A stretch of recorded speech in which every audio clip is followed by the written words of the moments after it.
Good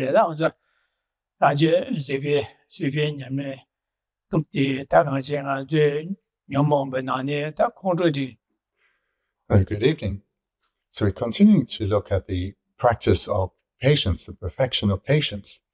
And patience is the antidote to apply against the most destructive of afflictions, the mind of anger. For one to be able to apply this effective antidote of patience and apply it readily, easily, and in a way that it's stable, it needs to be cultivated based on reasons, not a mere wish or aspiration or determined attitude, but based on reasoning. And Shantideva in this chapter is presenting many reasons. And last week, one of the reasons presented was that everyone values, amongst all that each person values, their own life is valued most highly. Everyone, what we do, it tends to be, we act within the parameters of ensuring that we do not harm ourselves, that we protect our life. But under the control of the afflictions, people can engage in self-destructive behavior. And so self-destructive we can understand in a very broad sense, but even in the precise form of self-harm or suicide, this certainly does happen. So even what one values most, one can intentionally destroy. Why? Because of being under the control of the afflictions. And understanding that the self-destructive behavior in a broader sense, all too often from an outside perspective, I can see so clearly that this behavior is self-destructive. But for the person whose mind's dominated by the afflictions, this course of action makes sense. Recognizing this then, by relying on such reasons, one recognizes that we are without free will. We are under the control of these afflictions. Therefore, compassion will arise naturally when beings being manipulated by their own afflicted ways of thinking engage in self-destructive, harmful behavior. So last week, we looked at 4 verses. Two of them, verses 37 and 38, were presenting that under the control of the afflictions, beings can even harm themselves, harm what they value most, take their own life. So therefore, we should have compassion for them, seeing they have no free will. That was one reason. And then in verses 39 and 40, 2 further reasons were presented. Firstly, questioning. So if this being, let's say this angry person, if anger is a part of who they are, it is in their very nature, they are an angry person, then why get upset with them? That is who they are. They have no control. That is in their very nature. Kind of like young children, or very young children, toddlers. So they really have an abundance of confused ignorance. They have very little intelligence. They still have so much to learn. They know so very little. So they do many silly things. And you may tell them several times not to do something, but they're still right at the beginning of their developmental process in this life, so they keep making mistakes. Understanding that this is just natural to who they are, then one should not get annoyed at them, because they really do not know. So likewise, if it's natural for someone to be angry, it's part of their nature, why get angry? Just like a small child, you don't expect them to know something even vaguely complex, because they are naturally ignorant. Likewise, if a person, we say they are naturally angry, then don't get upset with them. It's their nature. Can't expect more. So that was a second reason. Then the converse was presented. So if anger, for example, anger isn't part of their nature, but rather it's incidental or adventitious, temporary. So the opposite then. Again, even if it's the opposite, one should not get angry with someone because they are temporarily angry. This anger is merely incidental. It's not part of their nature, doesn't define them, so it will pass. It is not who they are. They may be just having a bad day. So here too, recognizing that their anger is incidental, that they are now suffering, compassion should arise for them. Just like in the previous reason, if one accepts that in their nature somehow they are angry, compassion should arise for this person who is in their very nature angry. And then Shantideva made these 2 points by use of analogy or maybe metaphor. He's saying, for the first, if someone is angry by nature, being angry at them for being their nature is like being angry at fire for being hot and burning.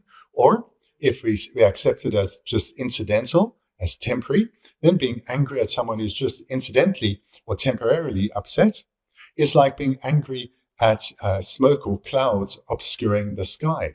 This would be silly. So in both instances, by being angry at fire for its very nature, or being angry because the sky is temporarily obscured by clouds or by smoke, both would be a silly response. Likewise, there's no reason to be angry at someone. Rather, compassion should arise. So now, continuing, here we come in the 41st verse to look at types of harm in the sense of whether one is harmed directly or harmed indirectly. In the 41st verse, whilst a stick, for example, is directly used, suppose I got angry at the one who threw it, since they were impelled by anger. Being angry at anger makes more sense. Look in the first line, whilst the stick, for example, is directly used. So the illustration here is where one is perhaps beaten with a stick, or we have here, for example, and so forth. So we could have a stone thrown at us or be stabbed with a weapon such as a knife, whatever the unfortunate circumstance is. What one tends to do is get angry at the person who's harmed us. We get angry at the person who beat us with a stick or threw a stone at us or stabbed us. But we may question our response and say, hang on, this person made no direct contact with my body. It's my body that is in pain, and this person didn't touch my body. Rather, a stick touched the body. The stick they wielded that struck me, that touched my body. So here then, one could say, surely then, the anger should be directed at what directly caused harm, what actually came into contact with my body. The illustration specifically states a stick, but we should take this far more broadly. So whether it's something that directly encounters our body, or perhaps speech, which is maybe more common for us. If someone speaks to us in a unkind manner, speaks to us harshly, whatever it may be, we see our response tends to be at the person who spoke to us unkindly, or perhaps punched us, hit us with a clenched fist, whatever it may be. Here the question's being asked firstly, but hang on, what is it that made contact with us? It is the clenched fist or the stick or the knife, or it is the sound waves that were emitted that struck our ears. So isn't that surely what we should be angry at? In the first line, the question that is being posed is this: surely what is actually causing you the harm is what is coming into contact with your body. So maybe it's sound waves, or maybe it's someone's fist or a stick. That's what you should be angry at. Of course, this is something that we're not going to accept. We will say this makes no sense, because the stick or the words were directed by a person. So now the second line. Suppose I got angry at the one who threw it. So the person who threw the stick at you, or who stabbed with a knife, or who said the harsh words, the unkind words. Here we are much more likely to say, to believe that it makes complete sense to be angry at the person who said the words, or the person who wielded the stick or threw the stick. This, in the second line, is the kind of reasoning generally we do rely on. We do not say, let's say someone throws a stick at us, we do not get angry at the stick that struck us, but we get angry at the person who threw the stick. But if the person who threw the stick at us then would defend themselves and say, "Why are you angry at me? I didn't touch you," we would probably get even angrier then. Because the general way of thinking is that we would say, the stick had no autonomy, no free will. You threw the stick. It had no choice in the matter. You made me experience this pain. And therefore, we feel it makes complete sense, or it's justified, to be angry at the person who threw the stick or said the harsh words. That's the first two lines. And the third line now takes it a lot deeper, and now much more in line with the way of thinking of Buddhism rather than in general society. The third line, since they were impelled by anger. So here a differentiation is made between the person and the affliction, in this case, the affliction of anger. The person is not a particular consciousness, a consciousness that is incidental, that comes and goes, this anger. This is not the person. Rather, anger dominated the person. And under the control of anger, the person threw that stick, said those harsh words. So here, the first key point in this third line is that the person is not the affliction. Leading from that then is the person was under the control of the affliction. The person, and then the second key point, being under the control of the affliction, the person, like the stick, had no free will, had no autonomy. The stick was propelled by the person was propelled by their affliction. That takes us to the fourth line. Being angry at anger makes more sense. So this then is the conclusion, that we come to recognize that being angry at what directly caused harm, the stick or the words, makes no sense. Being angry at the indirect cause of harm, the thrower or the sayer, makes no sense. So if one wants to be angry at something, then we should be angry at what lies beneath this, and that is this affliction of anger. So being angry at anger itself, that we can say makes more sense. This line of reasoning leads us to recognize that the direct cause of harm, the stick or the words, being angry at that makes no sense. Being angry at the indirect cause of the harm, the person being involved, makes no sense, because that person was under the control of anger. So beneath this harmful behavior is anger. So if one particularly wants to be angry at something, the only thing that makes sense to be angry at is anger itself. And this is because the person had no free will. The person actually, in this regard, is no different from the stick. In that, they were under the control of something more powerful. For the person, it is anger. But then, if it's anger that is the cause of this harm that we are receiving, the anger in the other person's mind is the cause for their unskillful behavior or their destructive, harmful behavior that's led to us feeling physical or emotional pain, then how best to counteract it, to respond? So if we do respond with anger, all that will happen is the situation will be inflamed. The conflicts between you and this person will be inflamed. So the way to skillfully respond to anger, which is the underlying cause in this other person's, the cause of that led to the sequence of events for this person, the skillful way to respond is patience arising from wisdom and compassion. By one's mind being patient, in other words, remaining undisturbed in the face of adversity, one will be able to calm the situation and in that way defeat the anger in this person's continuum.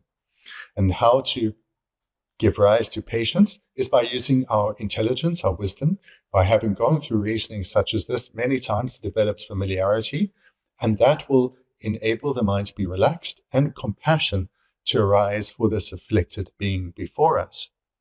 This is how we then can respond skillfully in a way that benefits this angry person before us and leads to their anger dissipating, the flames of rage blazing within them subsiding.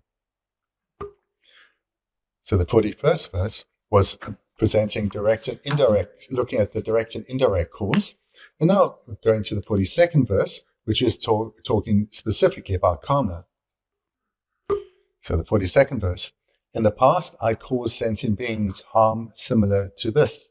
Therefore, that this agent of harm to beings, myself, receives harm is only fitting.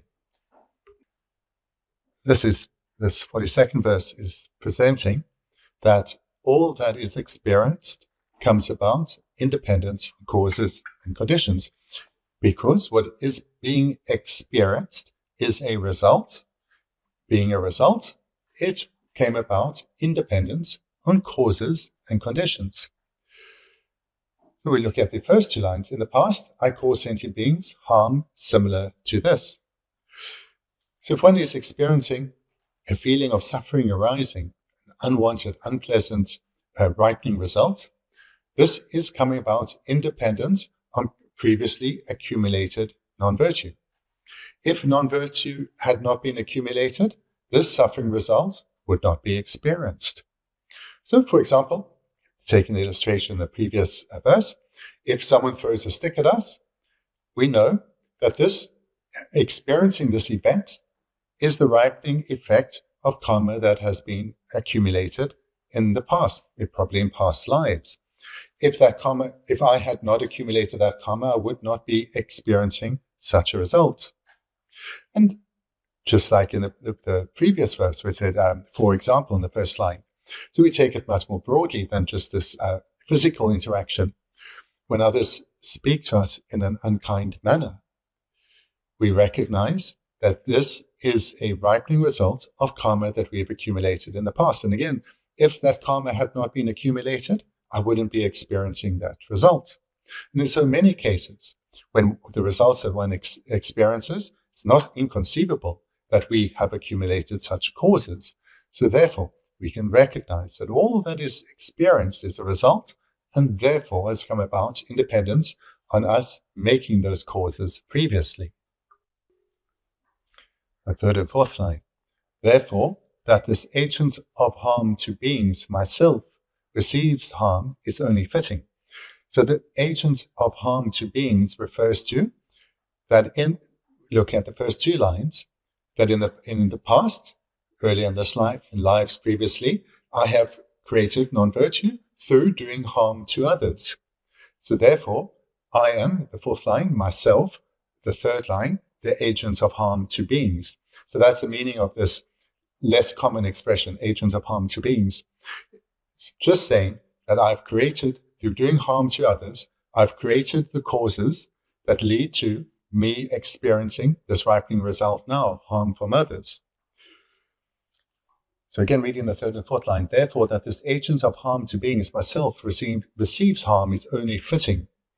So Shantideva is guiding us here to think that because I've accumulated this, the causes through acting in a similar way in the past, my non-virtue is part of the dependency that this person is also part of, who is now inflicting harm upon me. I'm not blameless in this. It's as if my non-virtue is influencing them to act upon me in this destructive way. So therefore, this is only fitting, or like with the words of the previous verse, it makes sense that someone who has caused harm is now receiving harm. So the technique here is to generate the understanding that we've already mentioned many times, that this person who is hitting us with the stick or throwing the stick at us or saying harsh words, their mind is afflicted. and they are under the control of their afflictions and expressing it. So they have no free will. They are under the control of their afflictions. So that's what we have covered already, and that is a cause for us to give rise to compassion for them. And it is suitable, it is fitting for us, or it makes sense for us to be compassionate towards this person. Here now, an additional reason is introduced, that I also have a role to play in this dependency. This person's anger being expressed at me is due, so the part of being expressed at me is due to myself having created the causes to experience such a ripening result in past lives. So this person being angry and under the control of anger is one part. The new part that's being introduced here is that I myself have created the causes to be the recipient of their anger, for them to be a recipient of their anger. So therefore, all that is worthy the only worthy response to this person is compassion, because they are under the control of their afflictions, and moreover, they are before someone who is a worthy recipient of their afflictions because of the causes they have created. So therefore, I have no grounds at all for any response to this person other than compassion. This is a further deepening of the technique to use our intelligence, use our wisdom, to understand the situations we find ourselves in so that we can respond skillfully. So here we really are deepening the web of interdependence. So we recognize that this person, on the one hand, we recognize that the angry person has no free will, no autonomy, and therefore are worthy of compassion. We also, though, play a part in this interdependency in that we have accumulated non-virtue in the past, and therefore we are a recipient for their anger. So for that part, we take responsibility, but nowhere in this do we find any valid grounds for blame or criticism towards the other person. Only compassion is the only suitable response. Then 2 new verses. Their weapon and my body are both causes of suffering. As they give rise to the weapon and I, my body, with whom should I be angry? These verses, 43rd and 44th verse, build on what we've just looked at now, that are this interdependency between the harm doer and the recipient of the harm.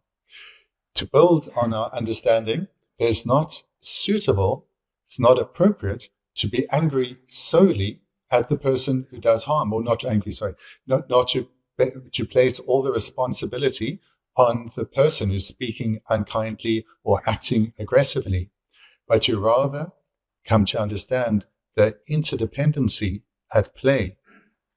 Because this then gives us a more realistic perspective, as opposed to just the normal finger wagging and blaming. We understand the interdependent dynamic between the person who's speaking harshly and the person being spoken to, for example. So their weapon and my body are both causes of suffering. So if someone throws a stick at us, can only strike this body and cause pain because we have such a body that can be harmed in this way. Or if we're experiencing illness, whether chronic illness or and so forth, then we can only experience such illness because we have a body such as this. So again, the point here is to recognize that we have a role in this, that we are not blameless or not involved in any way. The third and fourth line, as they give rise to the weapon, and I, my body, with whom should I be angry? So this points to the truth of a situation where there's conflict between oneself and others, is that there are two parties here. And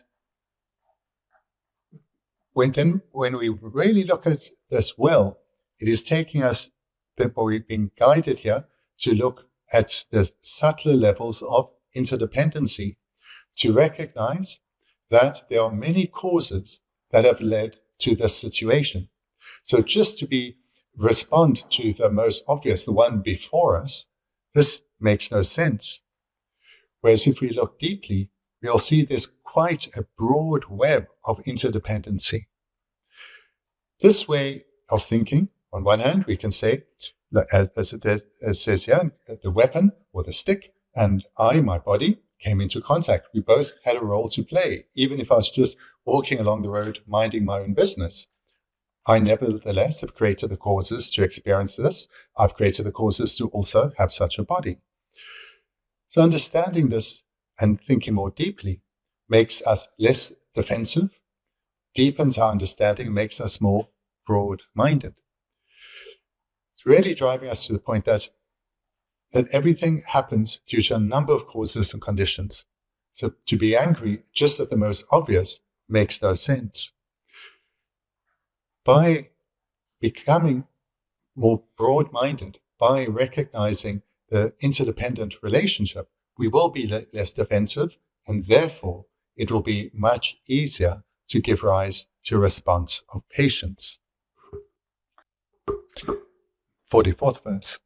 Just like an abscess, this human body suffers, unable to patiently endure contact. As it is I who grasps at it, blinded by craving, as whom should I be angry for this harm? Look in the first two lines. Just like an abscess, this human body suffers, unable to patiently endure contact. This word abscess can also be translated as a boil, so you can understand it in either way. So if you think of either an abscess or a boil on your body, we know that just slightly touching it leads to immense pain, immediate and immense pain. So that great degree of sensitivity is what we are being likened to. So explicitly, the human body, we could also take this on an emotional level too, that it doesn't take much to experience a great deal of pain or to get greatly upset.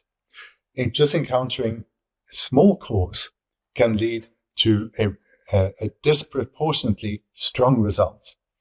So we can respond in a way just to say the temperature being a bit off, or the weather being against our liking, or not having enough water, or maybe eating the wrong type of food, something like that, which generally is quite a small thing, but leads to a very powerful result. So this then is the meaning of these first two lines. Just like an abscess, this human body suffers, unable to patiently endure contact. Then the third and fourth line, as it is I who grasps. Sorry,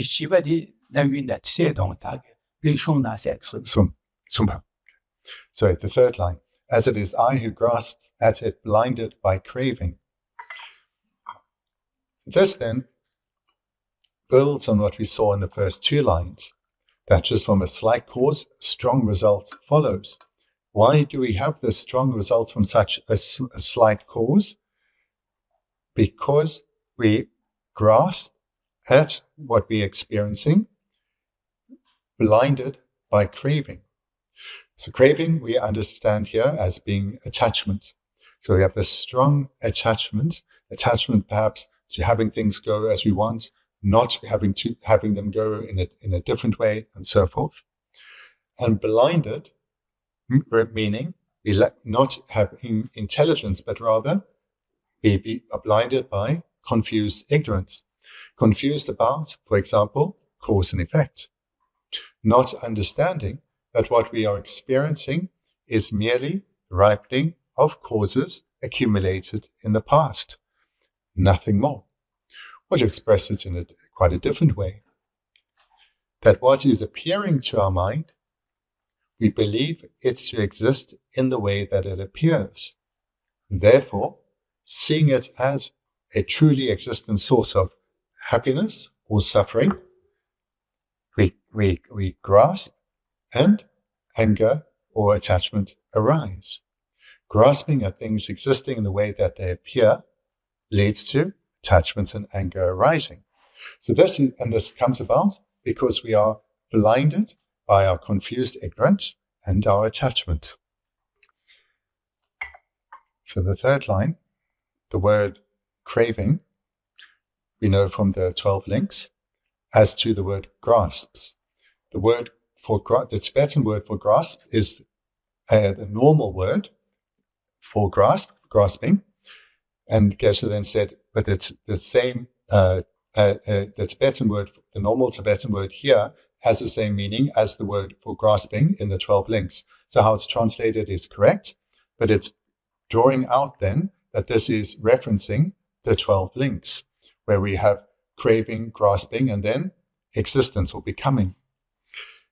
So now, Geshe just said that, and then building on that, when the previous life ended, we had a propelling karmic imprint that ripened at the time of death and propelled us into this rebirth, taking this body, this human form. So there's propelling of this imprint. This came about due to the two immediately preceding afflictions of craving and grasping, leading us to taking this body. And there the word he used for taking was that of appropriated, which is taking, as in appropriated aggregates. So therefore, because of the karma we have created in the past, we have this body. This karma is this contaminated karma, both virtuous and non-virtuous, virtuous and non-virtuous, is what keeps us bound in samsara. This is why we are here, and we have this body, which is likened to an abscess or a boil, in that through the slightest contact, immense pain can be experienced. Just from someone saying something, just as a throwaway comment, it can cut us deeply. So from a slight cause, great pain can be felt. And why are we in this position? Because of the karma we have created. We have created our own samsaric existence. So therefore, and now the fourth line, at whom should I be angry for this harm? And this is really pointing to that we are in this position of being a samsaric, being bound in samsara, because of the causes we have been accumulated. So then, who should I be angry at? Just at the person throwing the stick, saying the words? Or what about myself, who has created the causes for this entire situation? So here Shantideva is presenting further reasons why getting angry under any circumstance is inappropriate. Because what is being pointed out here, the very reason that we have this body that requires so little to experience pain or to have this emotional state that it takes so little to trigger us is because of the causes we have created. We have created the samsaric existence. If we had a body that was hard like a diamond, it could withstand so much, but we don't. We have this body that through slight causes, meeting the wrong type of bacteria, and suddenly we are incredibly ill. So therefore, this is another reason for us to take to heart and recognize when we experience physical or emotional pain, this is the lived experience of a samsaric being. It is nothing surprising. I hear things that make me upset. I think things that make me upset. I physically come into contact with things that make me upset. This is how it is for samsaric beings. So to respond by getting upset, getting angry, makes no sense. So His Holiness encourages people who feel that anger is really a problem in their lives to study this chapter. And he says, sometimes people have come to me and said, please bless me so that I don't get so angry. And my advice when people ask me for their blessings is study this chapter. This is your blessings. The 6th chapter by Shantideva is the blessing by which you can deal with your anger. But merely reading the chapter, hearing the chapter is insufficient. Many reasons are presented here. These need to be learnt and taken to heart and then applied to your own lived experience. and do so again and again. This is how you receive the blessings of this chapter. To summarize what we've looked at tonight. So again, the first verse we looked at tonight, the 41st verse, there it was referring to being having a stick thrown at oneself. So the direct cause of our pain is the stick which has struck us. Now, whilst that is the direct cause of our pain, I don't think anyone really gets angry at the stick. We tend to get angry at the indirect cause, the person who threw it. Yeah. But when we apply what we've learned previously, the role of the afflictions, we know that the person, in one sense, is no different from the stick. Both of them are under the control of an underlying cause, a more powerful cause, a cause more powerful than an inanimate stick, or even more powerful than the animate person, and that is anger. Anger is the underlying cause. So therefore, if one wants to be angry at anything, one should be angry at anger. To express, there was a fourth line in that verse. To express it differently, you can take it in your meditation to be, if I want to point the finger of blame at anything, I point it at the afflictions. Therefore, I need to abandon the afflictions and not blame others. So that's the 41st verse, pointing the finger of blame at the afflictions. Now, Shantideva then builds on that. Because remember, karma, cyclic existence, has been trapped in samsara. It's come about in dependence on two causes, primarily the afflictions, but also karma. Now in the 42nd verse, Shantideva takes us to karma, which is that for this situation that I find myself in, being the recipient of another person's anger, I am in this position because I have created the causes to be in this situation. So therefore, there is even less reason to blame the other person. And if I want to point a finger of blame at something, then I can point the finger of blame at karma, at non-virtuous karma. So here we see Shantideva building our reasoning, or building the reasons that we can use to apply to see how unreasonable anger is. Because when we point to the causes for our situation being afflictions and karma, we recognize there's no scope within there for blame at any person, only at afflictions and karma.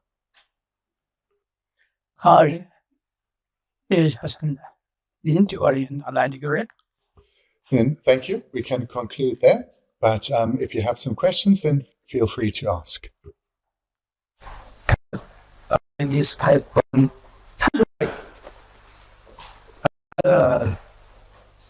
So when we are observing destructive behavior between two people, and we are observing it, then we recognize that this is a play of their karma. So us as an observer, how should we get involved, or should we get involved? Yeah. So the approach to take is to recognize that what you are observing is an expression of cause and effect. So like you said, but to guard against within yourself the common response of favoring one side, blaming one side. So this kind of division.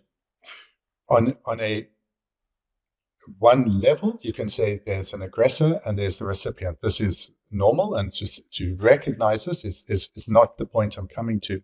But at a deeper level, where there's a my side that I favor and the other side that I don't favor, this we need to be more careful with. The skillful approach recognizes that whilst at a coarse level there's an aggressor and the victim, at a subtler level, both are experiencing the results of their karma. Here, certainly in terms of the aggressor, recognizing that they are acting under the influence of afflictions is not difficult. But there we need to then strive to have developed the response that when we recognize an aggressor, that compassion arises for this afflicted person, or this afflicted person who's dominated by the afflictions and therefore is suffering and creating the causes for suffering. So that is a bit more challenging, but that's important.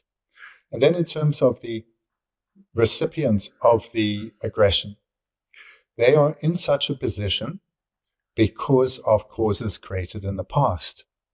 So here it's much easier to be, if you have this mind of division where one is like you favor one side and you disfavor the other. So the victim is all too easy to favor and have compassion for them. But be aware, this is the ripening of past negative karma that they find themselves in such a position. So by this way of thinking, what you try to get yourself to is a genuine feeling of compassion for all involved. So on this deeper level, you're going beyond aggressor and aggrieved, but you're recognizing samsaric beings, no matter how they are expressing themselves, are subject to suffering. So when we observe these kinds of circumstances, whether it's warfare between nations or conflict between individuals right before us, so part of the response is to break down this division of where you feel an affinity towards one and a repulsion towards the other, but rather to recognize on a deeper level, both are suffering beings, and they are experiencing the sufferings of samsaric beings, and therefore are both equally worthy of compassion, despite their different roles, equally worthy of compassion. Part of this, which isn't explicitly stated at all, but should come with it, is a ever clearer recognition of the faults of the afflictions and the need to abandon them. Then, second point, merely giving rise to compassion is insufficient.